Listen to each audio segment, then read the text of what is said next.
Сайн байцгаана уу хүүхдүүд ээ. Өнөөдөр дүрслэх урлагийн хичээл орно. Хичээлдээ идэвхтэй оролцоорой. Энэхүү хичээлээрээ гарын доорх материал ашиглаж цэцэг зурж сурцгаая. Мөн эцэгчүүд та бүхэн хүүхдийнхээ бүтээлжүүлийг дэмжээрэй. Хүүхдүүд та нар дараах хэрэглэтгүүнүүдийг бэлдээрэй. Зургийн дэвтэр, гуаш, биер, сэрээ, нойтон салфетик. Цагаан бичлэгийг үзээд хамтдаа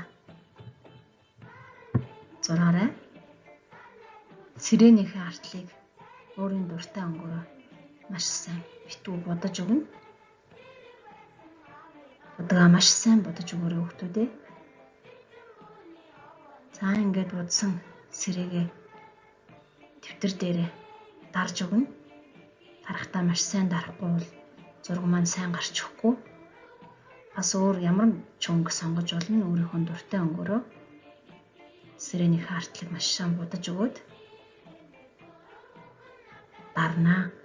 За одоо ингэснийхаа дараа ногоон өнгөөр цэцгийнхаа ишийг зурна. Нарийнхан биерээрээ зурж өгөөрэй хүүхдүүдээ.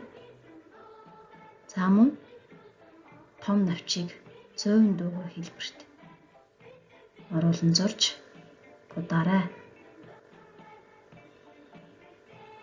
За мөн жижигхэн навчнуудыг биернийхээ даралтаар зөөлөн дарж өгч навчийг дүрслэнэ.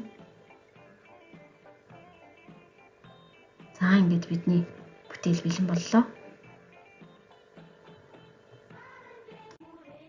Хүүхдүүд та нар өөрийнхөө бүтээлдээ хүрээ хийж чимэглээрэй.